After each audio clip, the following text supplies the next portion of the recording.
Bom, lá logo no número 1699 do Catecismo, é dito assim, uma hora eu vou pegar o Catecismo, mas eu anotei aqui.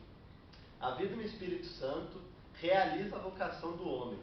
É feita de caridade divina e de solidariedade humana. É concedida gratuitamente como salvação. Então, pessoal, a primeira coisa, nós vamos falar sobre a vida no Espírito, a vida no poder do Espírito na vida universitária. Então, primeiro a gente precisa entender um pouco melhor o que seja a vida no Espírito. E o Catecismo já nos ilumina bem com esse trecho, e eu queria destacar, nós vamos falar um pouco mais sobre ele, mas eu queria destacar primeiro essa definição. A vida no Espírito Santo realiza a vocação do homem. É uma questão, pessoal, de nossa realização mais profunda, mais íntima. A vida no Espírito. Nós vamos falar sobre o que é. Talvez você fale, olha, a vida no Espírito, o que seria isso, né?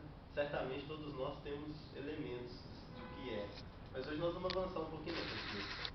Mas primeiro, antes de avançar na reflexão, a gente precisa perceber que é uma questão de realização profunda, pessoal nossa. É uma questão de se encontrar consigo mesmo e ir percebendo dia a dia o melhor que há em nós e ir nos gerando a felicidade. E nos dando a graça de ser feliz. Porque essa vida no Espírito, ela vai gerando em nós as virtudes, o bem, as bem-aventuranças, né, que Jesus dizia. Tudo que é bom vem do Espírito Santo. Dizia São Tiago, lá Tiago 1, versículo 17, na sua carta, ele fala o seguinte: toda dádiva boa e todo dom perfeito vem de cima, descem do Pai das luzes. Então tudo que é bom, certamente, tudo que é bom, vem do Espírito Santo. Então nós podemos falar sem medo. Tudo que é bom em nossa vida também vem do Espírito Santo. Vem dessa vida no Espírito Santo. E para compreender como a nossa vocação, aí eu estou falando daquela vocação mais profunda. Existem as vocações de estado de vida, de sei lá, você religioso, você matrimônio, sim. Mas existe uma vocação anterior ainda. Que é essa vocação, diz o Catecismo também, essa vocação da união com o Senhor, né? Aí explica melhor, não vamos entrar nisso, mas lá no Catecismo está bem explicado. Mas voltando para essa questão da realização desse nosso anseio mais profundo, o número 1718 do Catecismo diz assim também: as bem-aventuranças respondem ao desejo natural de felicidade. Este desejo é de origem divina.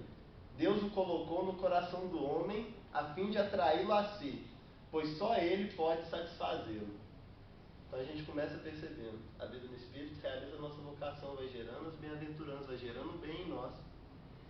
E essas bem-aventuranças, esse bem, vai respondendo ao nosso desejo natural de felicidade. Que é uma coisa, olha aí pessoal, Deus colocou em nós. É desejo dele também. É um desejo dele maior do que o nosso mesmo. A nossa felicidade, o nosso bem. Por isso ele coloca e por isso ele nos dá o meio. O meio. Qual o meio? Como? A vida no Espírito. E diz Santo Agostinho, também está lá no Catecismo, citando Santo Agostinho: todos nós, sem dúvida, queremos viver felizes, e não há entre os homens quem não dê o seu assentimento a essa afirmação, mesmo antes de ela ser plenamente anunciada. Isso vale para todo mundo, para nós cristãos, para os que não são cristãos. Porém, a nós é dada a plenitude da contemplação, da vivência desse mistério, né? Da realização profunda da nossa vocação em Cristo, por meio da vida no Espírito.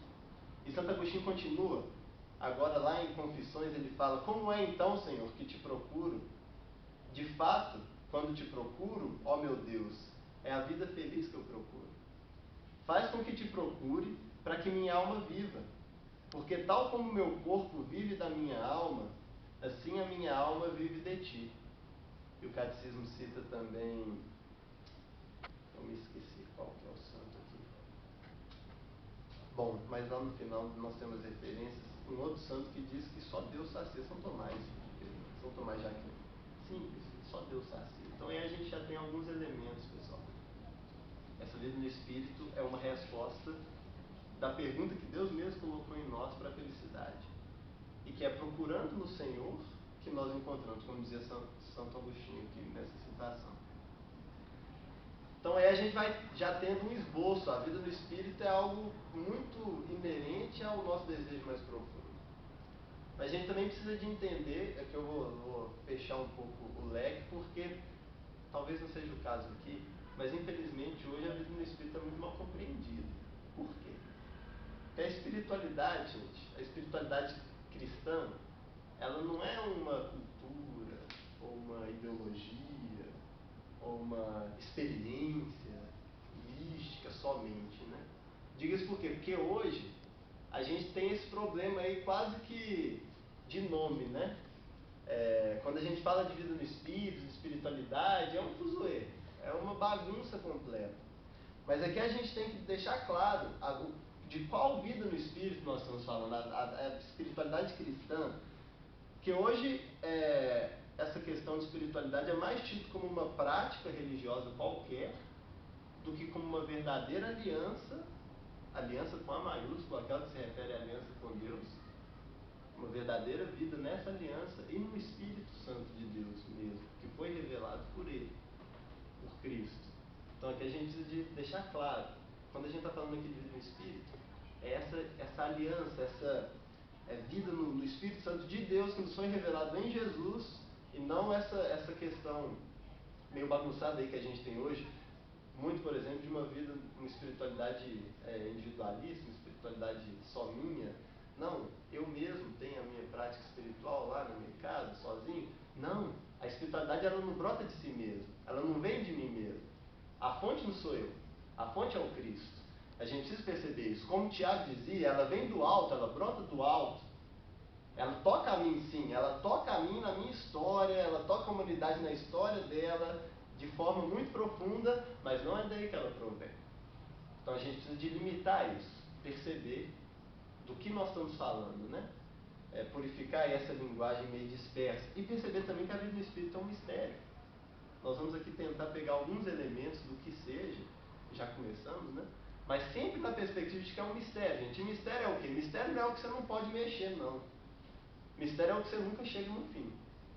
A gente nunca vai chegar no fim do que é o mistério, mas certamente igual o Senhor é um mistério. A gente não vai compreender Deus, vai entender completamente a Deus, mas cada dia mais a gente vai percebendo aspectos de Deus, vai se encantando. Não é assim também a vida no Espírito.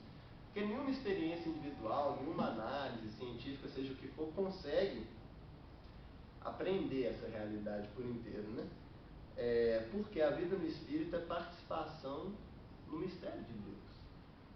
É uma participação em Deus. É eu viver inserido cada vez mais em Deus. Então, como é tão misterioso quanto o próprio Deus essa relação, né? Como eu disse. E aí aqui a gente precisa perceber uma última delimitação para a gente não se perder, antes de avançar em outras questões da vida no Espírito, propriamente na universidade. Eu peguei aqui uma situação de um padre jesuíta, depois eu mando essa apresentação para vocês, Albert Chapelle, ele já morreu há algum tempo. Ele dizia assim: somente a luz da fé na revelação divina, vivida em comum, coligido na escritura e a tradição, ensinam ao cristão aquilo que ele vive. Somente a fé lhe abre a porta que dá acesso ao segredo da sua vida no Espírito.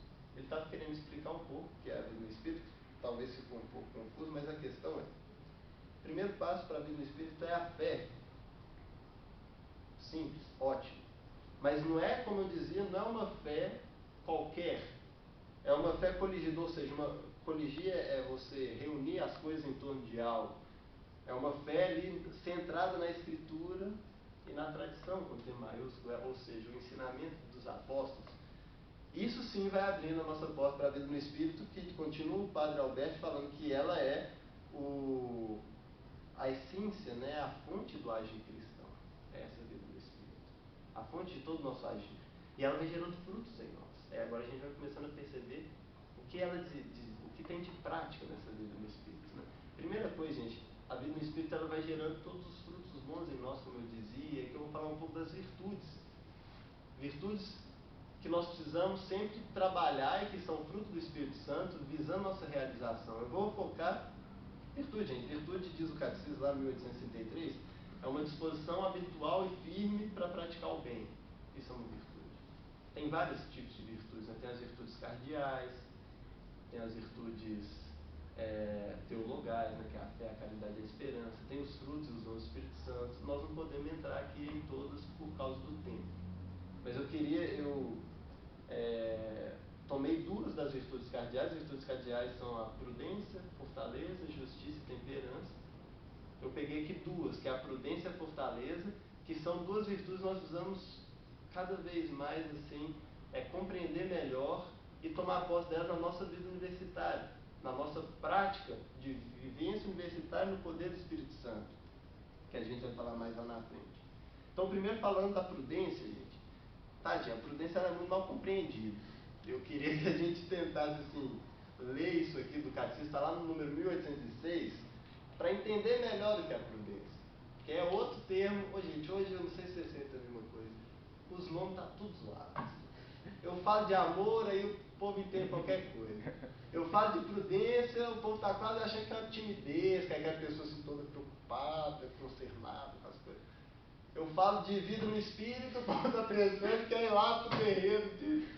Ou seja, gente, parece piada, mas é um trem muito, muito complicado e muito sério. Que às vezes a gente vai cair nesse problema de linguagem mesmo e vai não entendendo. Então vamos tentar aqui retomar um pouco e entender melhor, ao menos algumas questões. A gente já falou um pouco da vida no espírito, vamos falar um pouco da prudência. Diz o catecismo lá, né? Alguém podia pedir alguém para ler. Ah, tá. É que eu vou pedir então para ler da fortaleza, porque da prudência eu tirei umas partezinhas para ficar um pouco mais enxuto. Está lá no 1806. Ah, pode ler o tablet.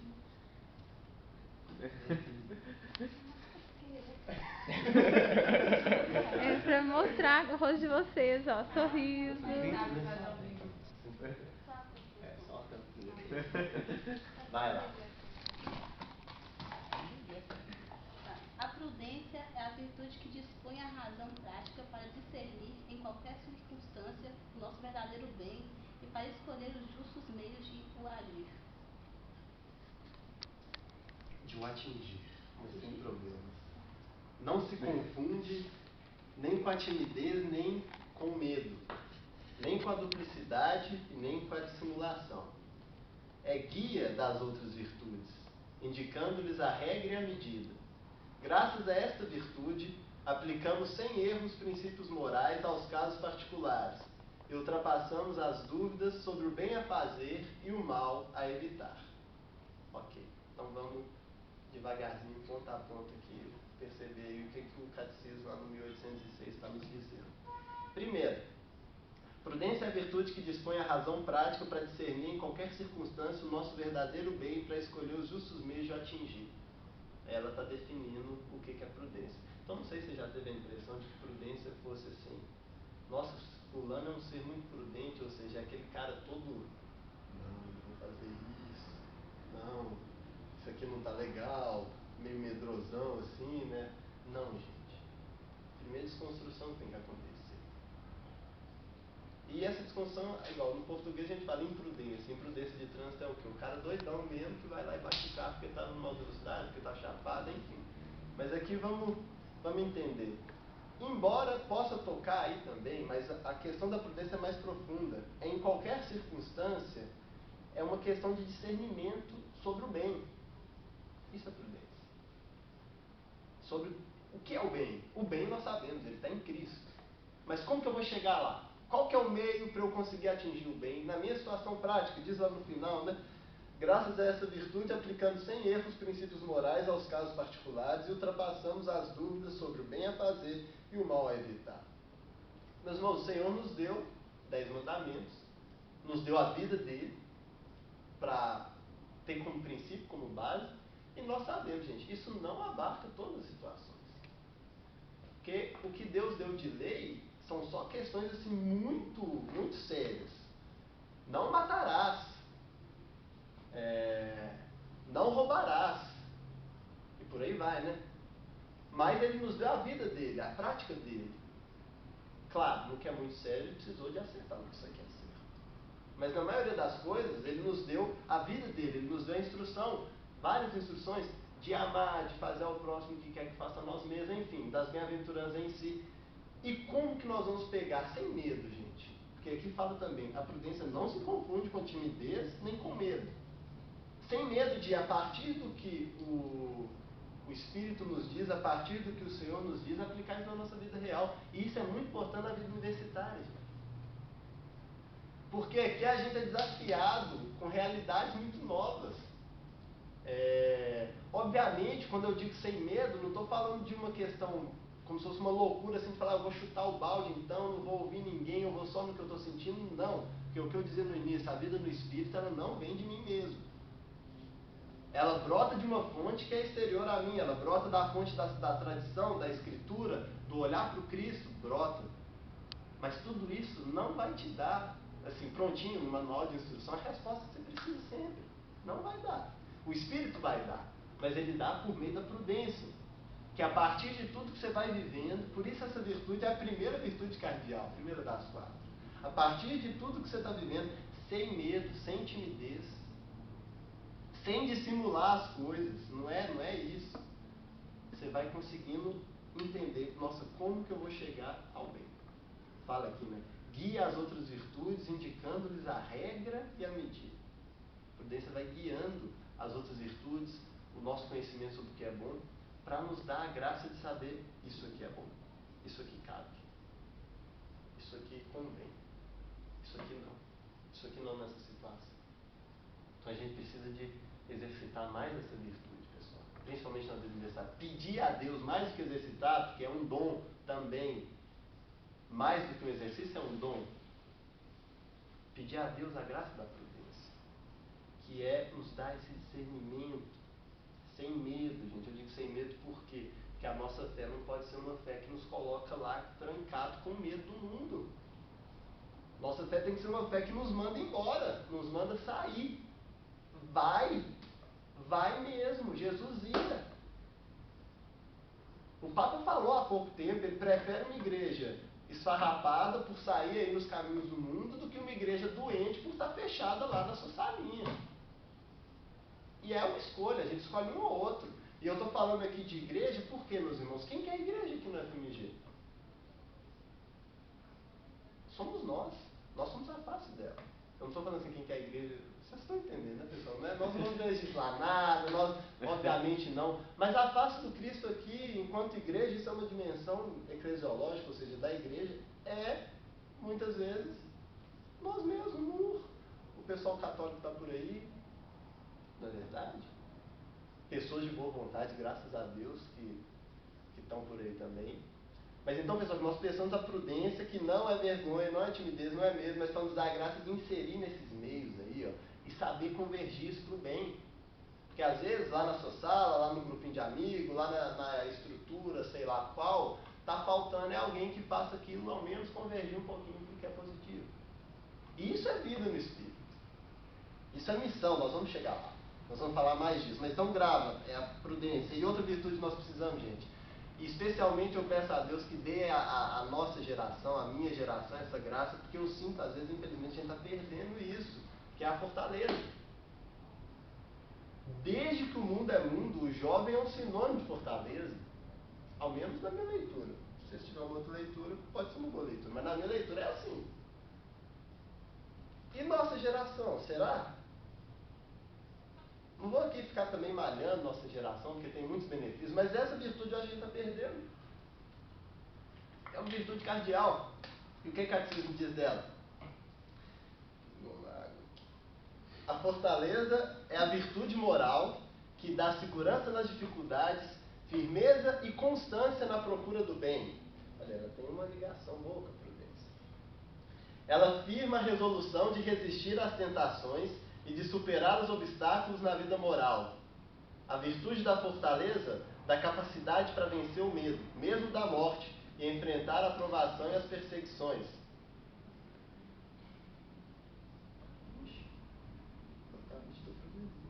Vamos para o catecismo mesmo, então. 1808. De vencer o medo, inclusive da morte, de suportar a provação e as perseguições. Dispõe a pessoa a aceitar até a renúncia e o sacrifício de sua vida para defender uma causa justa. E ele cita o Salmo 118, minha força e meu canto é o Senhor, e cita João, no mundo tereis tribulações, mas tenham coragem, eu venci o mundo. Então, pessoal, sobre a fortaleza, vamos também falar um pouquinho. A gente precisa muito de pedir a Deus a fortaleza, pessoal. Nós precisamos cada vez mais. E nossa vida é uma vida exigente. A gente estuda, a gente muitas vezes trabalha, tem todas as questões familiares, questões diversas pessoais, dias agitados em geral, né? Isso é um desafio também. Quando eu falava que a nossa geração é uma geração que às vezes parece fraca, talvez é que a situação é difícil, enfim, não vamos entrar nesse ponto, mas a questão é, certamente Deus tem como nos dar a fortaleza. Nós vamos falar mais disso aqui essa noite, e ela é essa virtude que nos dá segurança, gente. Nos dá segurança. Nossa segurança precisa estar em Deus, pessoal.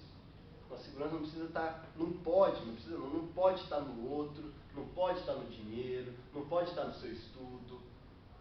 E se a gente for rezar e for perceber onde que está a nossa segurança, às vezes a gente vai se assustar e ver que ela não está em Deus ainda, ou não está em Deus totalmente. E por isso nós vamos pedir a Deus fortaleza, para nos dar essa segurança, mesmo que tudo balance, a gente está seguro. Por quê? Porque nossa rocha é o Cristo, e essa rocha não se move, não se abala. Firmeza e constância na procura do bem, mesmo que esse bem, diz aqui, nos leve, quem sabe, até a morte, a sacrificar a nossa vida. Provavelmente nenhum de nós vai ser martirizado, a não ser que, se bem que lá nos Oriente Médio está acontecendo, né? Martirizado assim de sangue. Então, no Brasil ainda não é uma realidade. Tomara que não seja o martírio vermelho. Mas a igreja nos ensina também que existe um outro tipo de martírio, martírio branco, que é muitas vezes o martírio ali de viver essa virtude da fortaleza de forma heróica, suportando diversas adversidades no dia a dia para manter a fé, para manter os valores, para manter a fidelidade ao Evangelho. E isso nós precisamos pedir, pessoal. Eu falava, a igreja tem que sair, nós vamos pedir fortaleza para continuar sempre em missão, perseverança. Perseverança é uma filhinha, eu poderia dizer, da fortaleza, na certeza do que o Senhor disse, no mundo vocês vão ter tribulações, gente, a gente vai ter medo. A gente precisa ter coragem, porque Ele venceu o mundo, e essa graça dele ter vencido o mundo, por meio da vida no Espírito, por meio do poder do Espírito Santo, chega até nós como fortaleza, que é um dom que vem da graça de Deus, que venceu por nós. E a fortaleza vai nos dando o quê? A capacidade de vencer o medo, pessoal. A capacidade de estar firme, de estar resoluto, de estar seguro. Sobre a fortaleza, gente, como eu dizia, é uma virtude que a gente precisa assim, se debruçar mais. Eu sugeri, vou mandar para vocês por e-mail, mas no dia 14 de maio o Papa fez uma catequese sobre a fortaleza. Ele fez as catequeses sobre os dons do Espírito Santo ali entre o mês de maio, junho, eu acho que chegou em julho.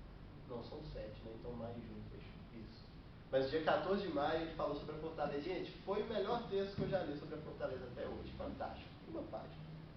Então depois vocês dão uma lidinha lá.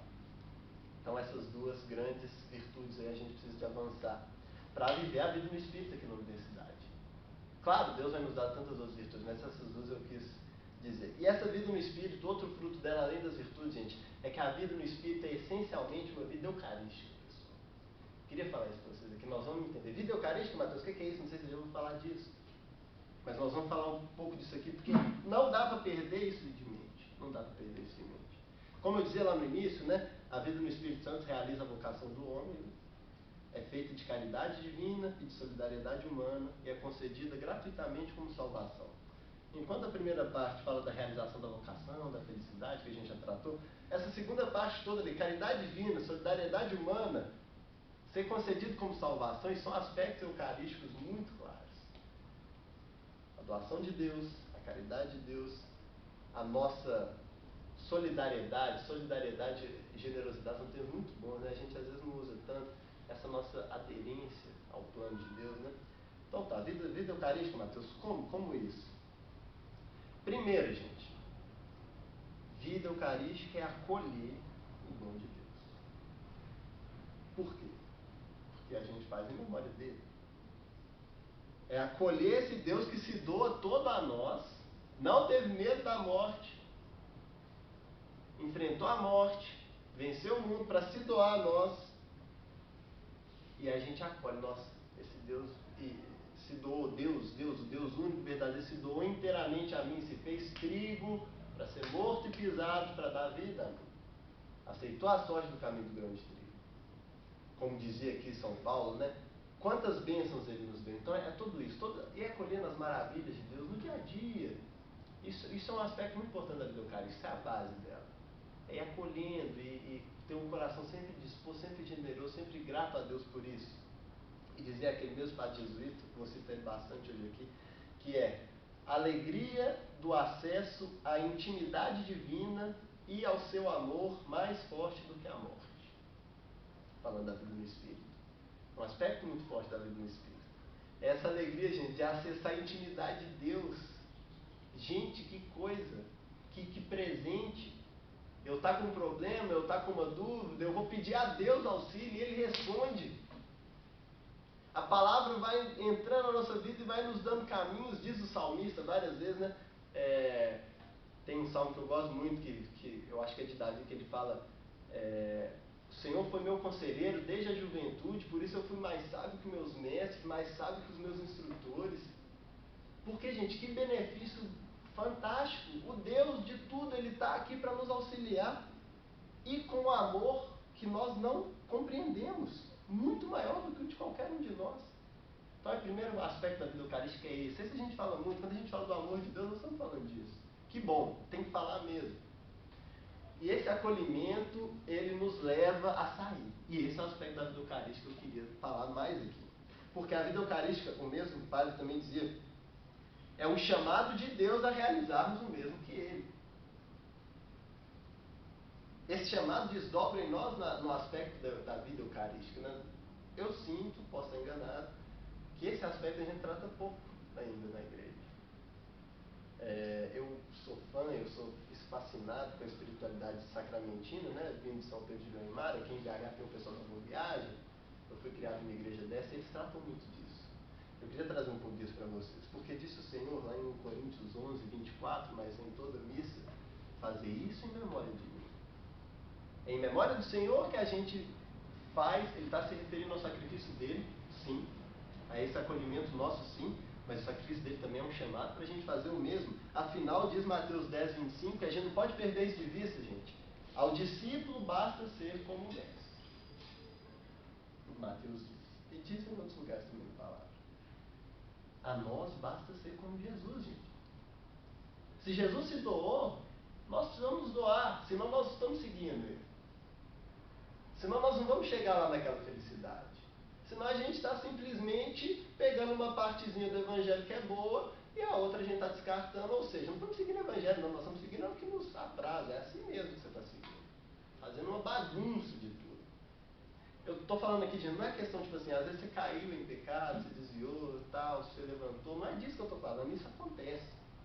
Estou falando que é de essa parte sim, essa parte não. Isso é problemático, isso é difícil. Mas nós vamos ser como mestre e viver essa vida eucarística que é cooperação, diz o mesmo padre jesuíta, cooperação voluntária na obra de salvação do mundo, impulso de uma vida que se entrega também como a de Cristo. Lembra daquela questão da solidariedade, da generosidade? É isso que a gente precisa ter. Nós vamos entender, gente. Nós temos uma parte. Entender isso não como um peso. O peso está nas costas de Jesus, não é para ficar na sua, não. Mas é uma responsabilidade. Que bom, né? Uma responsabilidade tão grande que ainda é suave. Isso é mistério de Deus também, o jugo dele é suave. Mas é uma responsabilidade. Essa vida no Espírito, ela é cooperação voluntária. Nós precisamos de entender, pessoal. Nós precisamos de nos entregar também como Senhor para cooperar na salvação do mundo. Isso é certo. Não dá para fugir desse aspecto. Pessoal, vocês querem colocar? Pode ficar à vontade, eu até não falei. Se vocês quiserem perguntar, interromper alguma coisa, desculpa se eu deixei sem então isso é importante. Gente, o mesmo Padre Alberto fala o seguinte, isso a gente precisa entender também. Hoje, talvez não é o caso de vocês, mas precisa gritar isso para o mundo. Essa vida no Senhor, essa vida no Espírito, não se trata de uma abre aspas, não se trata de uma interioridade vazia diante das desgraças do mundo. É um silêncio da escuta e uma resposta aplicada de um fiat. Vida espiritual é caridade. Fiat, para quem não sabe, é a resposta de Maria, faça-se. Olha o que... Gente, essa alegria, essa graça de Deus não é para a gente ficar com ela fechadinha, pelo amor de Deus. É sim o silêncio de escutar, de acolher a Deus, parte sempre disso. Parte sempre disso. Mas a partir daí vem faça-se. E aí a caridade. Caridade é o amor em favor do outro. O dicionário diz. É o amor colocado em prol do bem do outro. O bem integral do outro. E aí, pessoal, para a nossa vida, jovens, etc., queria destacar para ter muito cuidado com dois pecados muito terríveis que vão minando essa vida eucarística em nós, que são o egoísmo e a preguiça. Esses dois vão acabar, assim, claro, o pecado, como separação de Deus, ele acaba com a vida do Espírito. Ele vai diminuindo, ele vai enfraquecendo até nos separar de Deus. Sempre tem volta, obviamente. Mas esses dois, gente, às vezes eles não são falados. E eles vão matando a gente. Preguiça e egoísmo, pessoal. Egoísmo é o fechar em mim. Eu me fecho em mim. Eu primeiro, eu segundo, terceiro. Depois vou pensar em alguém, né? Afinal de contas. Não é isso que Jesus nos chama. Jesus nos chama a sabedoria, sim, de conjugar o meu bem e o bem do outro. Não são duas coisas excludentes, não. Às vezes vai perder pelo bem do outro, mas é. E aí você vai perceber o que o Evangelho diz, a maior alegria em dar do que receber. Mas é preciso de vencer o egoísmo, gente. Nós somos criados numa sociedade egoísta, materialista. Então isso, orgulho é o mal desde que Adão e Eva disseram aquela beleza lá daquela situação toda. Então, gente, nós vamos vencer isso, é muito sério. Pedir a Deus, olhando para Ele, olhando para a Eucaristia, olhando para a entrega, cada dia crescer, vencendo o egoísmo. E um outro pecado, gente, é a preguiça. Gente, não dá. A gente tem que vencer esse negócio. Porque a preguiça ela vai minando, a gente vai deixando triste. E aí a vida vai ficando sem sentido e a gente não faz nada. A gente que tinha força, tinha capacidade, como disse aqui, ó, cooperar voluntariamente na obra de salvação do mundo, não faz nada. O medo eu podia citar também, o medo que paralisa, mas vamos ficar nesse aqui. Nós vamos vencer, pessoal. Quando eu falo, obviamente, o contrário da preguiça é a diligência, segundo alguns autores sagrados aí, que é esse zelo, esse cuidado, esse trabalho. Não é trabalhar o dia inteiro, todo dia, não, gente. Não é o outro extremo. Mesmo porque o mandamento do domingo, do descanso, é um mandamento da lei de Deus. Quarto, né, se não me engano.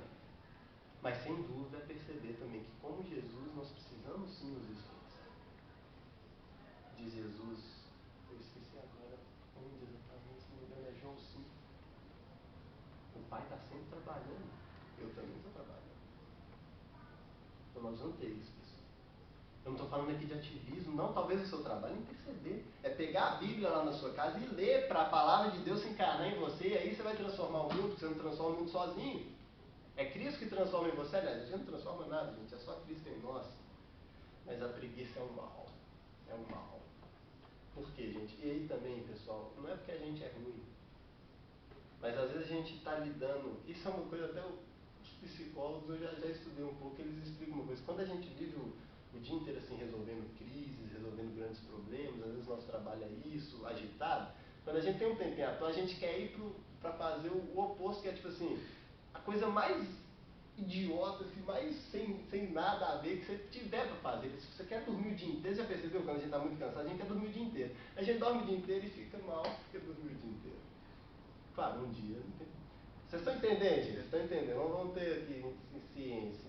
Mas perceber que às vezes você precisa sim descansar, mas tomar cuidado para não exceder, tomar cuidado para o medo, a preocupação não minar nossa força de tal forma que a gente, por um misto aí de preguiça, de medo, comece a achar que nós não podemos fazer o que nós podemos. E isso é um aspecto, pessoal, que eu já puxando a preguiça, é perceber, gente, nós podemos fazer muito mais do que a gente faz. Ô, Matheus, quando fala em trabalhar, eu penso muito também, não só no trabalho do dia a dia que a gente tem, por exemplo, eu trabalho, estudo, mas assim, no trabalho pelo reino, sabe? Que o tempo inteiro a gente pode estar trabalhando pelo reino, sabe? A gente está aqui, a gente está trabalhando pelo reino. Porque as outras pessoas que virão para poder ter aula aqui, elas vão sentir que algo aconteceu aqui, entendeu? E quem vai assistir vai receber essa palavra que está sendo dada aqui.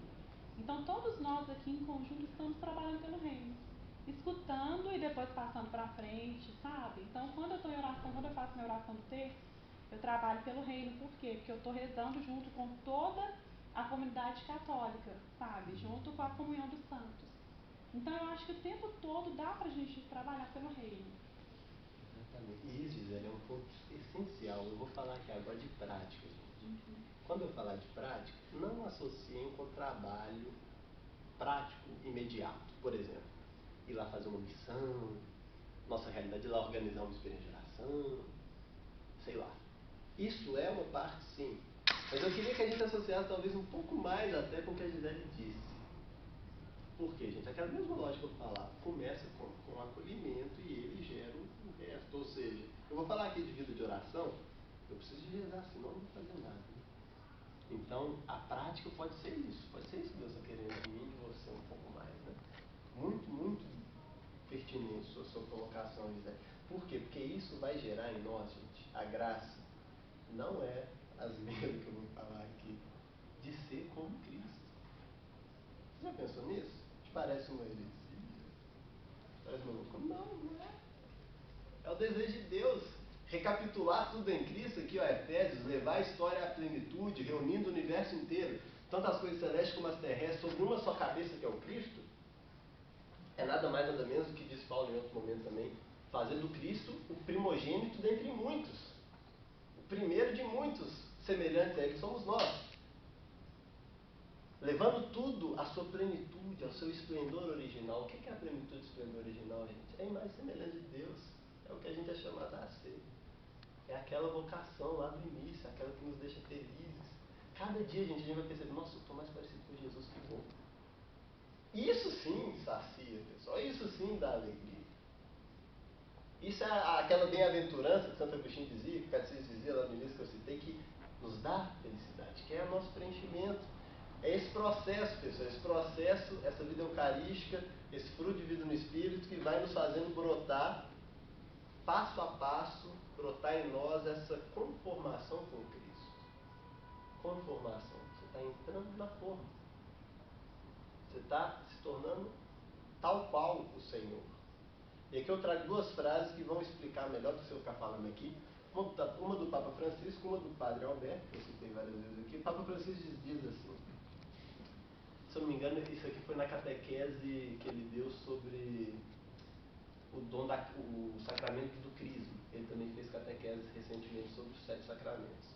Diz o seguinte: quando acolhemos o Espírito Santo no nosso coração e o deixamos agir, o próprio Cristo se torna presente em nós e toma forma na nossa vida. Gente, veja bem, essa vida no poder do Espírito Santo, todos os aspectos que a gente falou, esse acolher o Espírito Santo, deixar ele agir, deixar ele trabalhar em nós, isso tudo é um processo, gente, de o próprio Cristo se tornar presente em nós e tomar forma na nossa vida. Ou seja, gente, é nós sermos Cristo mesmo. A isso nós somos chamados. Com nossas fraquezas, é um mistério. Mas diz também o Senhor lá em Coríntios, né, 2 Coríntios 12, é na fraqueza que se manifesta a força dele. É na nossa fraqueza mesmo. E ele faz. Ainda mais quando a gente tem em comum. Esse é o desejo do Senhor, diz o Padre Alberto, para a gente avançar. Olha que fantástico ele falando.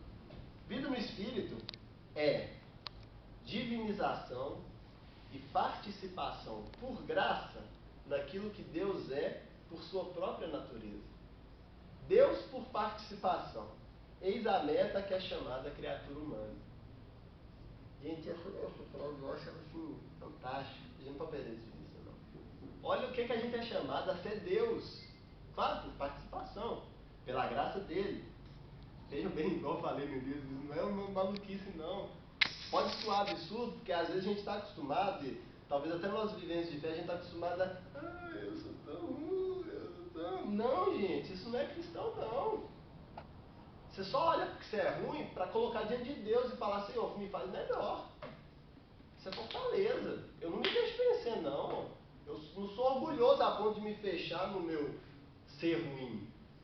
Eu sou humilde, preciso ser, né? Não sou não, mas a gente está caminhando para ser, tem que ser cada vez mais. A ponto de, é ruim em mim sim, mas olha aqui, Senhor.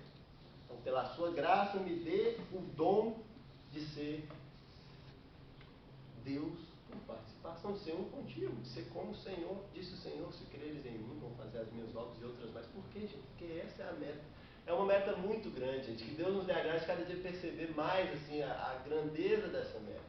Porque somos chamados a ser imagem e semelhança dele. Exatamente. Nesse sentido. E imagem e semelhança é imagem e semelhança. Não muda, não varia. Isso é uma realidade presente, gente. Isso é o reino está próximo, está perto, está do lado. Está no sentido escatológico, mas está também no sentido próximo. Então, pessoal, eis aí a vida no Espírito. E agora, descendo um pouco para a prática, como eu dizia, né, para fechar, depois de tudo isso que a gente foi refletindo aqui, vou dar alguns aspectos dessa vida no Espírito, especialmente na nossa vida universitária, gente. Primeiro, pessoal, é uma coisa que nós vamos retomar, gente. Retomar muito. A vida no poder do Espírito Santo, ela tem a centralidade dela na palavra de Deus. No Deus que se revelou.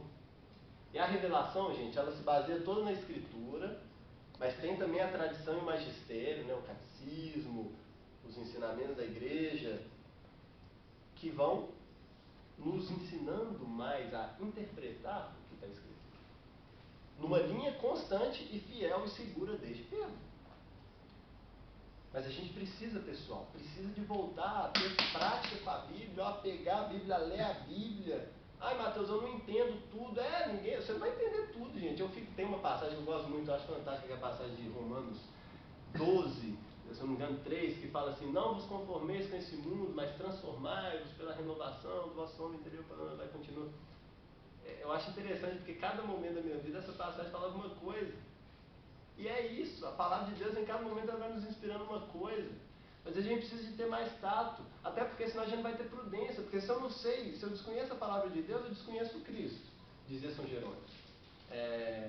E se eu desconheço o Cristo, como que eu vou orientar a minha prática? Aí você fala: não, Mateus, então eu estou perdido. Não, gente, vamos começar. O Espírito Santo ele vem auxílio a nossa fraqueza. Mas a gente precisa de começar, a gente precisa de retomar, a gente precisa de todo dia ler um pouquinho, gente. O dia não come todo dia. A gente precisa de rezar mais. Assim, não sei se está claro, mas precisamos sim. Tem como sim. Tem como. Eu vou falar disso um pouco aqui. A oração ela é central na nossa vida, pessoal. Resistir à tentação do ativismo, do só fazer. Tem uma frase bonita também que fala que quando... Eu nem sei se essa frase é algum santo, se é um conto, uma sabedoria popular, mas é muito válida. Quando o homem trabalha, o homem trabalha. Quando o homem reza, Deus trabalha. Gente, isso é muito certo. Para meia hora por dia para rezar, para você ver. Mas fecha tudo, para tudo e reza. Pega a palavra, vai rezar e tal. Isso vai alimentar a sua vida de oração o dia inteiro. A parte 4 do catecismo fala, né? A vida de oração, ela é um constante estar em intimidade com Deus, mas ela precisa de momentos para ser alimentada. E nós precisamos disso. E nós precisamos muito. E, gente, eu falo até como testemunho pessoal meu mesmo, e nós vamos dar mais testemunho, viu, gente? Eu, quando era mais novo, eu falava assim: não vou dar testemunho não, porque eu tenho tanto problema, eu não sou um bom exemplo a ser seguido. Eu não sou exemplo perfeito a ser seguido, não. Mas o que é ruim está sendo espalhado aí a roda. E o que é bom a gente fala por falsa humildade. Não dá. Então vamos lá. Gente, a vida é agitada, eu estudo, eu trabalho, coordeno mur. Essa semana mesmo foi muito, muito interessante para estar aqui, a providência de Deus. Eu tive reunião segunda, tive reunião ontem e estou tendo a formação hoje. Amanhã eu tenho uma prova muito bizarra. E em um dado momento, gente, a prova é bizarra, gente. Em um dado momento, eu fiquei com muito medo. Engraçado, esses dias eu acho que Deus tem feito alguma coisa que eu tenho tido muito medo, assim, não é normal, eu fiquei com muito medo. Eu fiquei preocupado, fiquei transtornado, estava cansado, eu falei assim, mas foi coisa de meia hora, 40 minutos, eu falei: não dá. Tinha 1000 coisas para fazer, o que eu fiz? Fui rezar, porque a gente precisa de encontrar esse tempo. E falei: vamos que vamos, vai dar. Porque Deus chama, Deus cuida. E, gente, aqui não é falta de discernimento, não. A gente tem que organizar nosso tempo, tem. Nós temos que aprender isso, tem. Muitos de nós têm dificuldade, uns mais, outros menos, sim. Mas sempre na perspectiva de deixar uma abertura para Deus, de ter coragem. E hoje o dia foi fantástico, eu consegui estudar, tipo assim, eu rendi Muito. E estou aqui, deu para preparar, deu tudo certinho, depois eu conto a prova, vai e vem. Porque é assim que Deus faz. Mas se a gente está em união com Ele. Gente, eu já fiz essa loucura, talvez vocês também já fizeram, no meio dessas coisas todas, de missão, de trabalho, de estágio. Não, hoje eu não vou rezar não, porque eu estou muito cansado.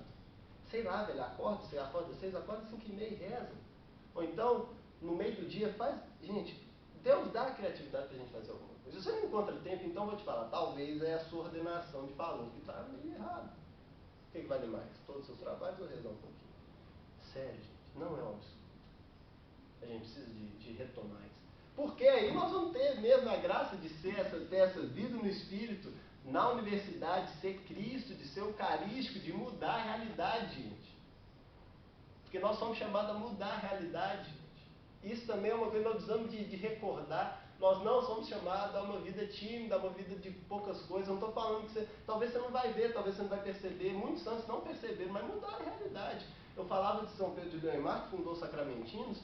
Deu tudo errado na vida daquele homem. Eu tenho um livrinho depois. Primeiro que ele não tinha saúde nenhuma. Ele ficou 500 anos para tentar ter mais 2 pessoas na ordem. Às vezes a gente fica incomodado, né? Nossa, tem um ano, tem 6 meses que eu estou tentando fundar o Goi e não achei ninguém. São Pedro de Leão ficou muito tempo para fundar o início da ordem dele. Ele teve que sair de uma outra concepção que ele estava. Foi muito difícil, foi muito sofrido. Enfim, gente, ele não viu quase nada. Ele morreu. O pé explodiu. A gente tem adoração eucarística por causa dele. Porque antes, assim, certamente, tudo é um fluxo, né? Mas ele foi expoente. Porque antes não tinha. Tinha uns grupinhos aqui, ali. E ele foi o cara que levou essa espiritualidade para frente. Por isso que a gente tem hoje uma facilidade para ter o Senhor. Olha que fruto. Santo Afonso de Ligório, ele foi expulso da congregação que ele fundou. São Bento tentaram matar ele quando elegeram ele no, se eu não me engano, é o abade, né, que é o monge-chefe, assim, isso eu confesso que eu não sei, perdão. Mas, gente, nós precisamos de retomar essa clareza. Fernando Pessoa tem uma frase que eu acho fantástica. Ele fala que o homem é do tamanho do seu sonho. Gente, nós somos cristãos. Nós não podemos sonhar muito pequeno. Nós não podemos deixar as decepções da vida, da missão e do que é que seja. Não, gente, fortaleza para sonhar alto, para ir além, para acreditar. Aí, Mateus, eu não consigo fazer nada, hoje eu não sei fazer nada. Primeiro, você devia parar com essa frase. Mas se você tem essa infeliz frase ainda no seu vocabulário, Deus vai curar, mas se você ainda tem, se dedica a Ele e Ele vai te mostrar. Sabe? Desliga a televisão e vai rezar um pouquinho. Sei lá. Entende assim o que eu estou dizendo? Mas mira um sonho alto. Eu não estou falando aqui que não pode ver televisão, não, gente. Vocês estão entendendo, né? A gente tem que ter o lazer sim. Mas vocês estão entendendo o que eu estou dizendo, eu acredito. E São João Paulo II dizia assim: o homem se transforma naquilo que contempla. A gente está rezando, a gente está olhando para Jesus. A gente vai se transformando em Jesus. Isso é certo. Então, pessoal, vamos tomar essa clareza assim, de que Deus quer fazer grandes coisas em nós. Essa é a vida do poder do Espírito na universidade. Gente, as universidades nasceram católicas. Hoje está essa bagunça. Eu vejo com muita esperança, a gente tem muito o que fazer. Tem um campo muito fértil de missão. A gente não pode deixar nunca esse coração deixar de ser um coração incomodado, um coração inquieto com a realidade. Eu falo da universidade, gente, porque essa é a minha missão. Eu estou no eu me identifico profundamente com esse chamado. Talvez a de algum outro não é essa evangelização da universidade, mas sem dúvida tem uma missão de mudar a realidade ali, tem que ter. A gente tem que pedir a Deus a graça, que Ele nos dá a graça de sonhar mais e mais, de querer ser o Senhor mais e mais, porque não dá para ficar parado. Não dá, gente. É questão de vida, de muitos, e nós, é questão de felicidade. É o nosso desejo mais profundo. Só que vem todas as coisas querendo deixar a gente para baixo, né? Amuar, tímido, com medo. Timidez, gente, não é uma questão de personalidade que eu estou falando aqui. Você pode ser um cara mais caladão, você pode ser um cara mais extrovertidão. Timidez aqui é aquela coisa interior que te impede de ir, entende? Obviamente, aquela primeira em excesso também pode ser um problema, mas não é o nosso objeto aqui. Então, gente, vamos ter essa coragem de tentar ir além. Eu vejo, analisando a minha história recente, Vocês podem perguntar, e tem pessoas que vão dar até testemunhos muito mais bonitos, mas, gente, quando eu entrei aqui na universidade, eu sempre fui católico, graças a Deus, mas quando eu entrei na universidade, eu comecei a viver uma dinâmica mais intensa, assim, graças ao amor de missão, de me doar mais, de entender um pouco mais essas dimensões da vida eucarística. Pessoal, o que Deus fez, assim, foi surpreendente. Eu nunca ia imaginar, no meu melhor sonho, que em pouquíssimo tempo, sei lá, 3, 4 anos, eu ia ver tanta coisa. E se eu vejo tanta coisa, eu imagino que eu não vejo, porque a gente nunca vê, né? Tudo. Mas olhando para mim, quem eu era antes, quem eu sou agora, sim, eu vi os momentos que eu quase desisti, que eu falei mesmo, eu não sei fazer nada, essas coisas todas, sim, tem esses momentos, mas vamos ter a graça, a perseverança, a fortaleza, porque Deus vai nos moldando de um jeito, pessoal, fantástico. Hoje eu tenho certeza, eu posso dizer, em meio a todas essas dificuldades, em meio a toda a correria, em meio a toda a incompreensão de tanta gente, como que, graças a Deus, eu sou um pouquinho mais parecido com Ele hoje. E isso é o que me alegra, isso é o que eu preciso de ir além e de ver também frutos. Porque a nossa vida, gente, ou nada, é aquela questão que diz o Evangelho, né? Por um só pecador que se converte, vai ter uma festa no céu, né? Perceber também que a nossa entrega aqui, ela vai gerando frutos. Vai gerando frutos. Deus vai agindo mesmo, pessoal, e o fruto vai permanecendo se a gente quiser ser obediente, se a gente quiser ser submisso, se a gente tiver a coragem de perder a vida por Ele. Isso eu falo, gente, por quê? Porque eu tenho 2 preocupações na minha vida. Sério, não estou aqui falando, eu sou bonzinho, não. Mas ao menos são 2 coisas só que eu quero na minha vida, que eu preciso na minha vida. Que é rezar. Eu digo rezar para parecer muito simples, porque é coisa que eu sempre tenho que Mateus, você precisa de rezar, você precisa de rezar. Porque senão a gente deixa, né? Ainda mais no meio das milhões de coisas que fazem. E eu preciso de recordar dessa questão. Como eu disse, me toca muito essa questão eucarística. Eu preciso ser isso. Eu preciso de me doar. Preciso de vencer o desânimo, o medo, o que quer que seja, para fazer isso. E, gente, isso está acima de todas as minhas outras preocupações. Se for escolher, eu preciso de estudar para minha prova amanhã, eu preciso de rezar, eu vou rezar primeiro. E Deus nunca deixa faltar. Nunca. Nos trabalhos, nos estágios, nas questões profissionais, particulares, pessoal, nunca Deus não deixa faltar. Eu já me enrolei muito, já peguei muito mais coisas que eu aguentava, mas isso a gente vai aprendendo, não vamos ter medo. E como eu disse, pessoal, eu estou falando aqui de uma experiência pessoal, mas é porque é uma porta aberta para todos nós, e eu preciso de muito mais ir além ainda.